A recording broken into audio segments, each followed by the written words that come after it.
ესეც მე-12 გაკვეთილი უკვე ჩვენი დახურული ჯგუფის და ამ გაკვეთილში თავარი წაგების და თავარ ლოგიკას, თავარ მაინდსეტს შევიცნობთ და გავიგებთ თუ რა და როგორ უნდა გავაკეთოთ წაგების დროს, ის რომ წაგება ნორმალურია და რა ფსიქოლოგია და ზოგადად როგორ გადავიტანოთ ეს წაგება და რა ფსიქოლოგია გვჭირდება ტრეიდინგში, რომ ამ წაგების დროს ჯერ ერთი რომ არ გავზარდოთ რისკი და სწორი ფსიქოლოგიით მივუდგეთ. ამისთვის რამდენიმე რაღაცები ჩამოვწერეთ და ეხლა პირდაპირ გავუვლით. პირველი არის ეს losing streak, ეს არის როცა რამდენიმე წააგებ trades ზედიზედ, მაგალითად ერთ trade წააგე და სიტყვაზე გოლდზე მოხდა რაღაც სიტუაცია, რომ აქედან გახსენი trade, აქ stop loss-ი გააკეთა და წააგე და მე უკვე ისეთი სეტაპები მოდის, როცა გინდათ კიდე ტრეიდები გახსნა და კიდე ხსნი და კიდე აგებ რა, დავუშვათ დაახლოებით მაგ მიმართულებით მინდა რომ წავიყვანო, როცა ხსნი და კიდე ვაგებ ტრეიდს. ამ მომენტში ყველაზე გამართლებული არის ის, რომ დღეში გახსნა მხოლოდ ერთი ტრეიდი. არ აქვს მნიშვნელობა იქ იქნება წაგება, იქ იქნება მოგება. როცა ერთ ტრეიდს გახსნი, მაგ სიტუაციაში ხდება ის, რომ რწმენას გამოვიმუშავებ იმ საკუთარი თავის მიმართ, რომ თუნდაც ერთ ტრეიდს წააგებ, იცი რომ სწორი რისკ-რევარდით შეხვედი, თუ იცი რომ სწორი რისკ-რევარდით შეხვედი და სიტყვაზე გარისკე $200 და მოგება take profit გეყენე 600 და წააგე, ეგ პირიქით კარგი არის, ვიდრე ცუდი, შენ როგორც ფიქრობ.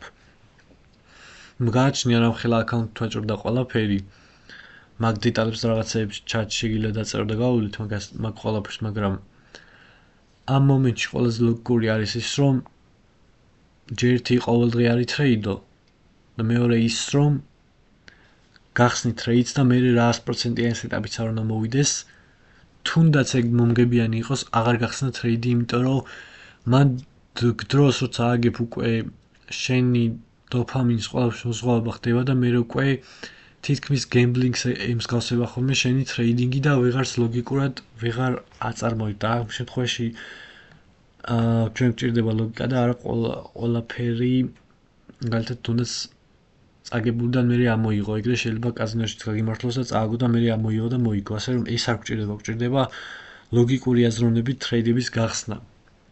პირველ რიგში წაგების შემდეგ ის უნდა ხნა, რომ რისკი არ გაზარდო, ჯერ ერთი უნდა გამოხვიდე და მეორე დღეს მაღალი რისკით არ ივაჭრო, იმიტომ რომ ამოხვიდე და კიდევ იმ წაგებული ტრეიდის მოიგო და მსგავსი მაინდსეტი არ გქონდეს, არამედ იგივე რისკით სულ სამი ტრეიდი გადამულა წააგო, თუ რისკ-რევარდის სამთან გაქვს ერთ ტრეიდში გადაფარავ მაგ სამ წაგებას და ანუ არ გქონდეს არასწორი მაინდსეტი. მე revenge trading-ი სტრატეგიის შეცვლა ემოციით, ზუსტად რასაც წეგან ვისაუბრეთ, რომ როცა ტრეიდინგში შენი სტრატეგია თუნდაც ერთხელ არ იმუშავებს, იმიტომ რომ ხშირად არ იმუშავებს, იმიტომ რომ სტრატეგია 100% არ მუშაობს, შეიძლება იყოს 70% მომგებიანი და უკვე 60%-ით 60 ან 60% მომგებიანი თუ არის შენი სტრატეგია, ეს შენ თვითონ რომ ეგ სტრატეგია იდეალური არის და იდეალურზე უკეთესიც, ასე რომ 10 ტრეიდში 4-ს თუ აგებ, ეგ ნორმალური არის, მთავარია სწორი რისკ მენეჯმენტი დაიჭირო და წაგების მერე სტრატეგია არ შეცვალო. ანუ სტრატეგიას შეცვლი წაგებული ტრეიდის მერე იმ შემთხვევაში თუ კიდევ ვიტრეიდებ და არ გაჩერდები და არ მიიღებ მაგ წაგებას ისე როგორც რომ აი მორჩა, ეგ აღარ არსებობს რა, ეგ უკვე წაგება მოხდა. მეორე დღეს იწყებ 0-დან და არა მინუსიდან. აი მაგ ლოგიკით მიდგომა. თუნდაც იმ დღესო რომ გაჩერდე შესვენება როგორც აქ გვიწერია და ჟურნალის გადახედვა და წესებს დაუბრუნდე. მაგალითად, წააგე წადი გათიშე ყველაფერი, აღარ არის საჭირო, იფიქრე ის, რომ რამდენადაც ის არ უნდა იყოს, იფიქრე ის, რომ ეგ ნორმალური არის და წადი გადახედე ჟურნალს, გადახედე სტრატეგიას, როგორ არის სწორი, იმ დღეს აღარ იტრეიდო, სწორ ემოციურ სიტუაციაში მოდი და მე როცა გინდა მაშინ გახსენი ტრეიდი. თამაშის ალბათობებზე არ არის, მაგალითად კაზინოს ალბათობებზე არ არის, ეს რაც წეგანაც ვახსენეთ და ვალდებულიც არ ახარო ყოველ ტრეიდი მოიგო. პირიქით, თუ ყოველ ტრეიდს იგებ, ნუ ეგ კარგი არის, მაგრამ თუ ძველოდიან პერსპექტივაში სულ ყველა ტრეიდებს იგებ, აი ძალიან ისაც არ არის. ესე იგი, სადღაც სტრატეგიას უხო.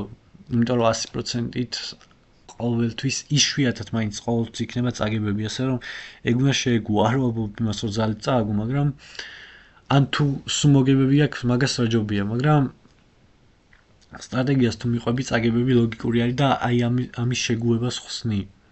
ანუ თუ პროცესში ჩაერთვები და არ იქნები ორიენტირებული იმაზე, რომ მაინც და მაინც გააკეთო ფული, არამედ თვითონ პროცესი მოგეწონოს, თვითონ მარკეტზე ყოფნა მოგეწონოს, თვითონ ამ ყველაფერს ყურება მოგეწონოს, ანალიზი მოგეწონოს და არანაირად არ იყო დამოკიდებული ფულის შოვნაზე, არამედ პირიქით ამ შედეგზე. არა და თითქოს შემოდიხარ მაგ მიზნით, რომ იშოვო ფული, მაგრამ არა.